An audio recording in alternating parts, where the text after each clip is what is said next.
Olá, sejam bem-vindos e bem-vindas à disciplina Educação, Cultura Digital e Sociedade. Eu sou a professora Célia Regina de Carvalho.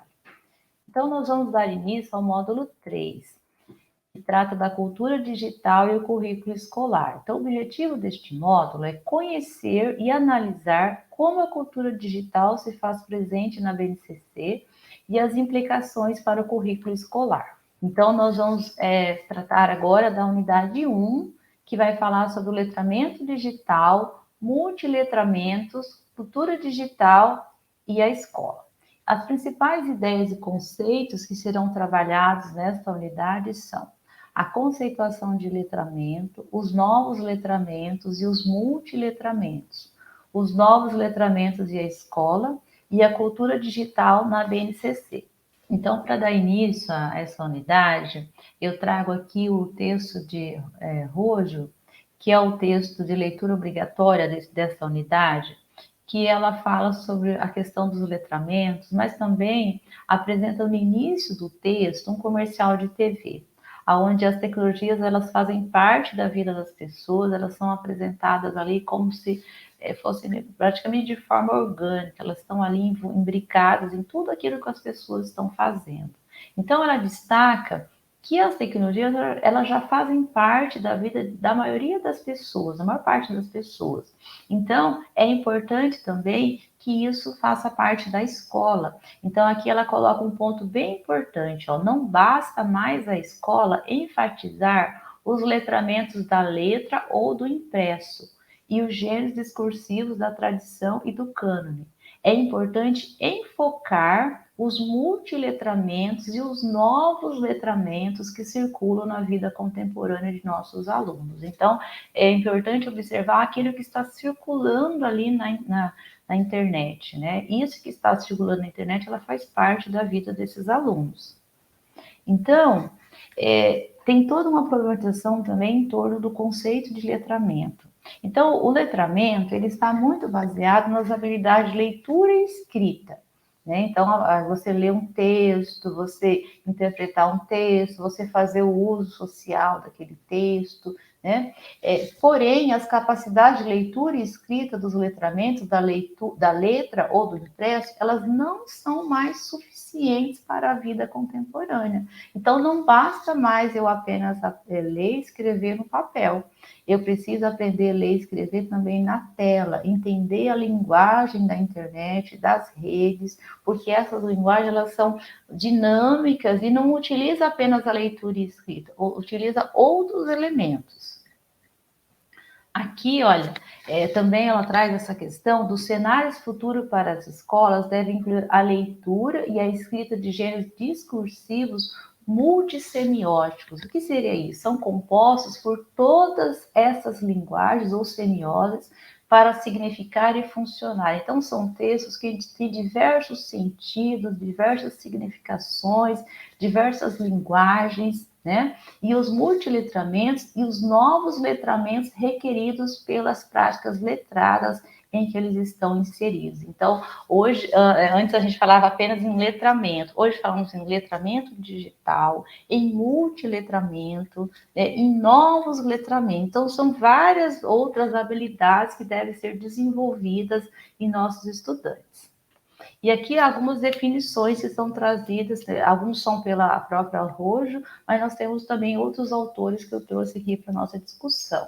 Então, nós temos os vários letramentos, os novos letramentos e os multiletramentos.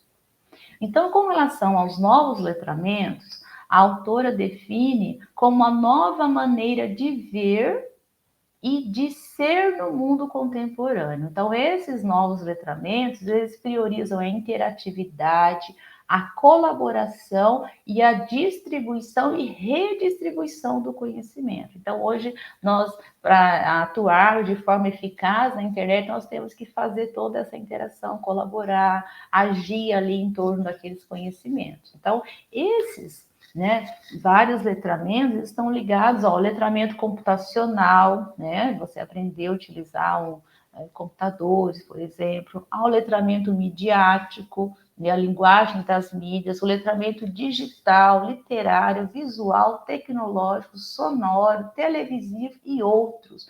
Por isso que nós falamos em novos letramentos, porque são inúmeras habilidades que nós devemos adquirir, tá? Então, essa comunicação hoje, ela continua ocorrendo por meio da escrita, mas nós temos também outras modalidades, como a fala, as imagens, estáticas ou em movimentos, né? Que poderia ser os vídeos, as animações, gestos, texturas, som, tudo isso faz parte dessas novas habilidades que devem ser desenvolvidas. Os multiletramentos consistem na capacidade de colocar-se em relação às diversas modalidades de linguagem. Então, a linguagem oral, escrita, imagem, como eu já falei, as imagens de movimento, gráficos, infográficos, né? E é importante você dar sentido a tudo isso, interpretar, né, e trazer isso para a sua vida.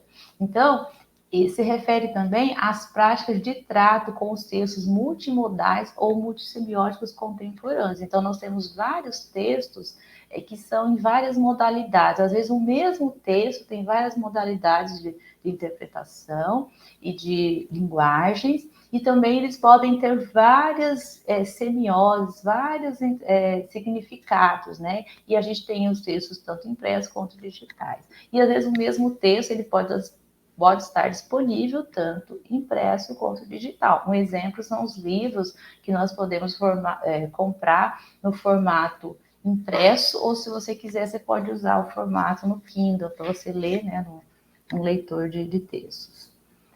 E esses multiletramentos, eles envolvem textos compostos de inúmeras linguagens e exigem habilidade de compreensão e produção para ganhar significados. Então, você também tem que ter várias habilidades para interpretar, para você trabalhar com esses textos. E nós temos também a ideia de que esses textos, eles demandam por parte dos indivíduos procedimentos e capacidade de leitura e produção, que vão muito além, né, dessa compreensão e produção de textos escritos, porque eles incorporam outros tipos de linguagens, né? Como eu já falei, vários exemplos aí. Nós temos um exemplo que é colocado aqui por Leal, que fala dessas várias habilidades que nós devemos ter para esse mundo digital. Então, os letramentos, eles desenvolvem habilidades diferentes, uma vez que exige que os estudantes se coloquem em movimento, né, em diferentes operações mentais. Aí, alguns exemplos aqui, ó. Por exemplo, se assistir um anime, né, é diferente de você assistir um curta, né, que mais parece com um desenho animado. Então, para cada modalidade ali, né, você precisa desenvolver uma operação mental, precisa ter uma habilidade específica. Você analisar a capa de um livro, ou você analisar uma propaganda ou anúncio, são habilidades diferentes que você deve desenvolver. Então, para você perceber a importância desses multiletramentos. Aqui tem também um exemplo, que aqui fala que as pessoas estão produzindo aqui um material para a internet, nós temos ali várias habilidades, desde da pessoa fazer o experimento, a pessoa que vai gravar, a pessoa que vai fazer a edição. Então, são várias habilidades que estão envolvidas.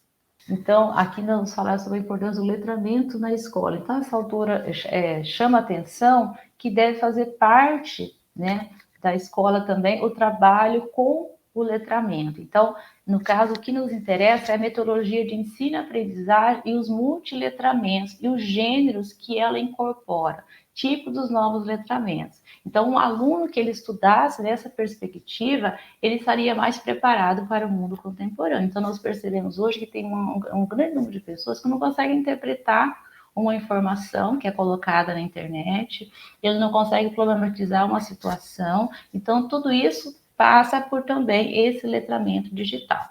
Uma coisa também que chama atenção no texto e que é importante a gente também refletir é que ainda a escola ela está baseada na cultura da escrita, ainda não incorporou da forma eficaz essas linguagens que vêm do mundo digital. Ainda é baseada no livro didático, na apostila, na copiar, né, repetir aquela informação. Ainda é o lugar de oralização do escrito do impresso, onde não há essa questão de você trazer e incorporar as tecnologias, por várias razões. Uma delas é a falta de equipamentos adequados nas escolas, como, por exemplo, a questão de ter uma sala de informática adequada, ter aparelhos adequados, de não uso, às vezes, do aparelho celular em algumas atividades. Então, não é porque não está ocorrendo, né, que agora vamos começar. Não, tem que ter também uma infraestrutura envolvida em tudo isso.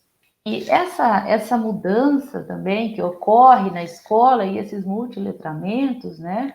Então, ainda existe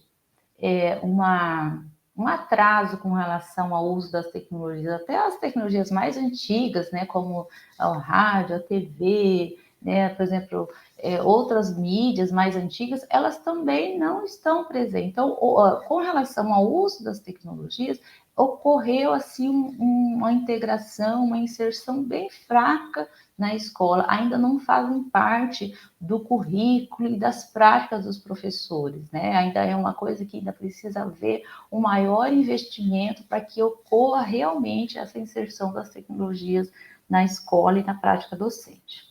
E também, né, apesar de as tecnologias elas estarem assim praticamente onipresentes e são muito importantes na vida das pessoas, dos estudantes, né, estarmos também, né, nesse contexto, né, de práticas multiletradas, de leitura de textos escritos, impressos ou não, né, tudo isso tem feito parte da vida das pessoas. As pessoas nas casas já têm assistentes virtuais, aparelhos conectados, internet das coisas, né? Mas a gente observa que a escola ainda não incorporou centralmente essas linguagens em suas práticas, né?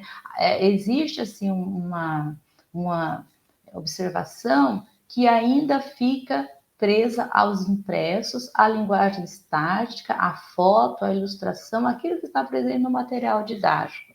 Às vezes usa-se um mapa, tem aquele mapa na parede, mas não se usa, por exemplo, um mapa que está virtual, que muitas crianças têm acesso ao GPS, aí olham aquele mapa. Então, nós percebemos, às vezes, um atraso com relação a essa incorporação, né? Então, esses multiletramentos ainda não adentraram a escola, ainda não fazem parte, né, da cultura, da linguagem que é utilizada na escola.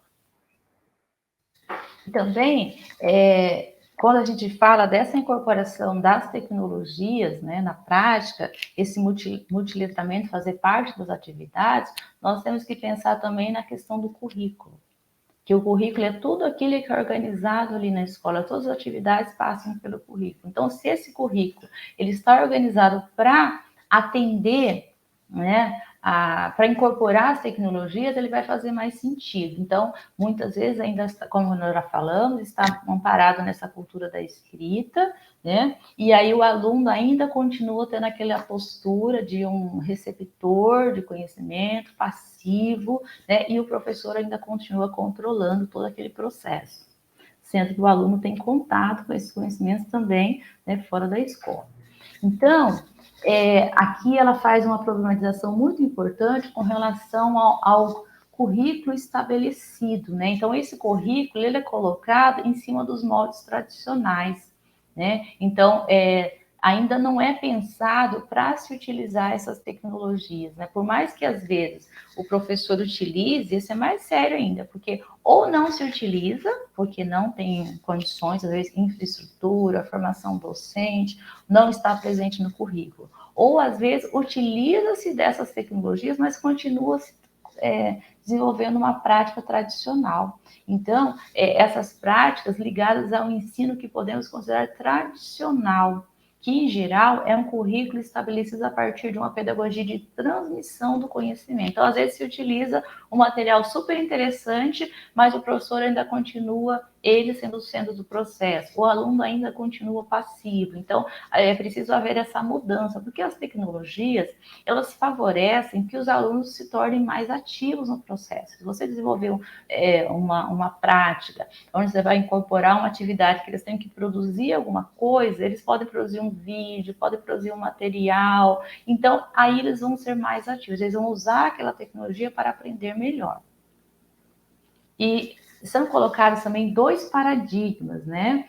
Esse paradigma da aprendizagem curricular, que é o paradigma dominante nas escolas e universidades, que ainda alguém, né, que sempre é alguém de fora, ó, aquele processo, ele determina, né, tudo aquilo que vai ser feito. Então tem uma programação, né, de nessa série vai aprender isso, depois vai fazer isso. Então sempre é ditado de fora para dentro. E nós temos o paradigma da aprendizagem interativa, onde há uma maior participação. E esse paradigma é importante porque na escola, até o próprio professor, às vezes, ele não tem voz para decidir aquilo que ele vai ensinar, porque ele já chega e já tem um currículo pronto. Então, nesse caso, o professor também, ele pode participar de atividades, ele pode se envolver também ali na produção daquele currículo. Então, este é o paradigma da aprendizagem das pessoas que criaram a internet e o ciberespaço. A internet ela foi toda pensada nessa questão da colaboração e da participação. Ele é o paradigma mais do acesso à informação do que da imposição à aprendizagem e de como as pessoas com poder e recurso escolhem aprender. Então, aqui as pessoas elas podem participar desse processo e aprender e ensinar de forma mais colaborativa. Esse paradigma da aprendizagem interativa, ele exige também a mudança das relações entre professores e alunos. Então, como eu já disse, em outros momentos, é importante haver essa mudança de postura do professor, né? Deixar de ser o dono do conhecimento e se tornar esse mediador. E também é necessário, para que ocorra esse paradigma, uma outra pedagogia, essa pedagogia dos multiletramentos, que considere as diferentes culturas e contextos, e considere as culturas e contextos dos estudantes e também traga essa cultura digital para o interior da escola. Tá? Então, nesse caso, o estudante ele passa a ser um protagonista com relação à construção de sentidos e ao desenvolvimento de trabalhos que os façam versar e articular o pensamento crítico. Então, quando o aluno faz parte dessas atividades, ele consegue se desenvolver melhor, porque ele consegue dar sentido àquilo que ele está aprendendo. Aí nós temos também alguns critérios para esses materiais didáticos. Então, materiais didáticos baseados, né, na cultura digital e são voltados para desenvolver esses multiletramentos. Então, um dos princípios é a reusabilidade. Então, ele pode ser utilizado diversas vezes e em diversas situações e ambientes de aprendizagem. Então, hoje nós temos uma cultura de materiais didáticos, que são os recursos educacionais abertos, os REAs, que eles são recursos com licenças abertas, né, com licenças livres, onde eu posso disponibilizar o material para ser utilizado por outras pessoas. Adaptabilidade, que ele pode ser adaptável a diversas situações de ensino e aprendizagem. Então, eu posso utilizar um recurso que ele pode ser utilizado para vários níveis, várias pessoas. A granularidade, que ele apresenta o conteúdo, né, em frações menores, também para ser reutilizado por outras pessoas. Acessibilidade, conteúdos também que podem ser acessíveis, e é interessante que podem ser conteúdos que podem ser acessados em diversos locais, em diversos tipos de aparelhos, e também pode ser acessível a usuários com necessidades especiais. Hoje nós temos vários conteúdos que eles são assim multiplataforma, então eles podem ser utilizados no aparelho celular, no computador. Então é interessante sempre deixar o quanto mais acessível, melhor esse conteúdo. Durabilidade, também ele apresentar a possibilidade de continuar a ser usado independente de mudança de tecnologia. Então, hoje, por mais que as tecnologias estejam em desenvolvimento, nós podemos disponibilizar um material que possa ter uma vida maior, porque hoje nós percebemos que há também muito material que ele é praticamente descartável. Então, nós temos que pensar também nessa questão da durabilidade. E o outro aspecto também é a interoperabilidade. Significa apresentar a possibilidade de operar através de vários hardwares, softwares, né, vários sistemas operacionais. Aquilo que eu já falei também. É importante que esses esses materiais, eles possam ser utilizados em vários sistemas operacionais. Só pode usar em Android, só pode usar no computador. Não, tem que ser usado em vários sistemas e adaptável a diferentes tipos de aparelhos. Agora, a segunda parte, vamos falar um pouquinho da BNCC e a cultura digital. Então, a Base Nacional Comum Curricular, que é a BNCC, ela apresenta 10 competências gerais.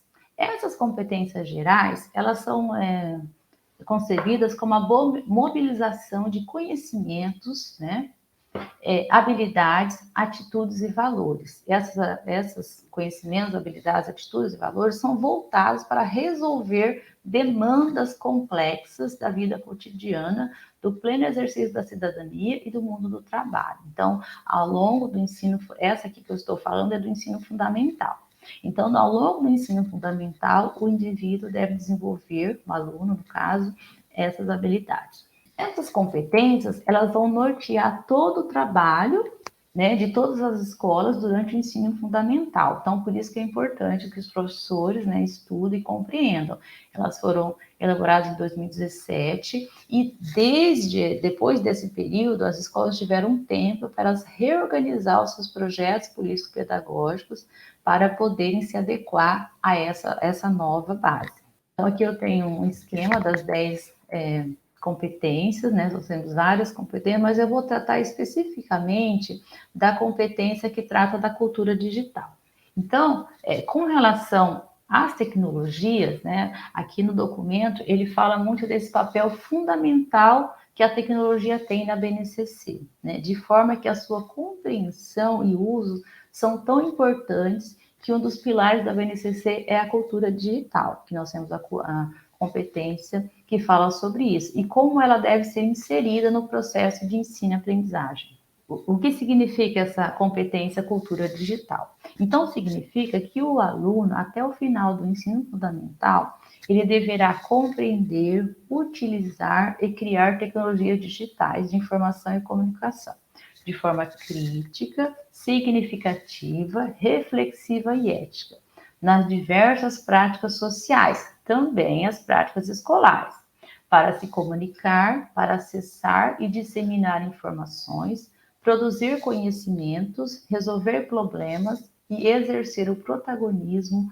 e a autoria na vida pessoal e coletiva. Então, um ponto muito importante aqui, que além da utilização das tecnologias, que muitas pessoas já fazem, ele tem que ser capaz de compreender e também de criar tecnologias para essas várias funções que eu vou explicar um pouco melhor. Então, essa competência, ela reconhece o papel fundamental da tecnologia, né, e estabelece que o estudante deve dominar o universo digital. Então, é muito importante incorporar também esse mundo digital na escola e que ele seja capaz de fazer o uso qualificado e ético. Né? Aqui envolve também a cidadania digital, que a gente vai falar depois no módulo 4, né? Então, esse uso qualificado e ético das diversas ferramentas que existem, né, na sociedade e que também estão incorporadas na escola, para que ele possa compreender o pensamento computacional e os impactos da tecnologia na vida das pessoas e da sociedade. Então, não basta apenas utilizar a tecnologia. Aqui é muito importante esse ponto, e é muito importante que as práticas pedagógicas também trabalhem muito isso, né? Essa questão da educação midiática também, né? De que o aluno tenha esse letramento digital, saiba utilizar essas tecnologias de forma ética, responsável. Aqui nós temos algumas subdimensões, dimensões e subdimensões da competência 5. A primeira dimensão trata da computação e programação. Então, essa aqui está ligada muito à utilização dessas ferramentas. Então, utilizar, né, ferramentas digitais para fazer as mais variadas funções.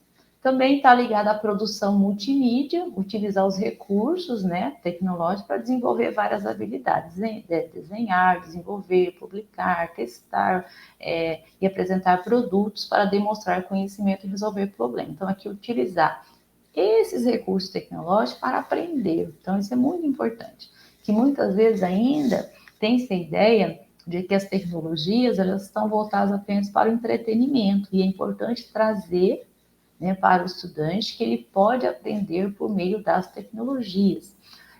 Outro ponto é trabalhar as linguagens de programação, então utilizar essas linguagens de programação para solucionar problemas. Nós temos alguns lugares que tem projetos de robótica, atividades que desenvolvem essas linguagens de programação. A outra dimensão é o pensamento computacional. Então, aqui está envolvido o domínio de algoritmos. Então, hoje nossa vida, né, na internet é baseada em algoritmos, então ele compreender, né, como que esses algoritmos são criados e a escrita desses algoritmos, a avaliação de vantagem e desvantagem de diferentes algoritmos e a utilização dessas classes, métodos e funções e parâmetros, né, desses algoritmos para dividir e resolver problemas. Então, trazer um pouco dessa linguagem computacional para o nosso dia a dia, que vários processos que nós desenvolvemos, eles são baseados nesse pensamento computacional. Então, várias organizações, várias atividades também têm a ver com isso. Outro ponto, visualização e análise de dados. Então, ele também utilizar diferentes representações e abordagens para visualizar e analisar dados. Então, utilizar várias ferramentas também ligadas ao pensamento computacional. E uma outra dimensão, que é essa que está ligada à cidadania digital, que depois eu vou explorar no módulo 4, é com relação à cultura digital. Então, não adianta só que o indivíduo seja alguém que consome, né, a informação, aquilo que está na internet, que ele também tem essa compreensão do mundo digital. Então, a compreensão do impacto das tecnologias na vida das pessoas e na sociedade, incluindo as relações sociais, culturais e comerciais. Aqui envolve muito a questão dele entender como isso impacta na vida dele, como isso pode alterar a forma de viver, de se comunicar, de aprender. Então, tudo isso é importante que o aluno tenha essa dimensão também, até pessoas que utilizam bastante a internet, tudo, como que é o uso produtivo, como que usar de forma racional, tudo isso é importante trabalhar. E o uso ético, que é a utilização dessas tecnologias, mídias e dispositivos de comunicação modernos de forma ética, comparando comportamentos adequados e inadequados. Então, como fazer que a internet seja um lugar de respeito, né? A gente observa que hoje é muito complicado a questão das pessoas terem respeito, o conteúdo que está sendo trazido, né? Até que ponto aquela é informação, é desinformação, qual o discurso que está sendo utilizado. Então, tudo isso é importante trabalhar para que o aluno também perceba, né, que a internet, assim como nós temos o respeito aqui no mundo físico, na internet é a mesma coisa. Porque já há algumas leis que regulamentam o uso da internet. Por exemplo, o Marco Civil da Internet já regulamenta o uso da internet. Então, é importante também que o aluno já tenha esse conhecimento. E aqui são as referências que eu utilizei para essa videoaula. Um abraço e até a próxima.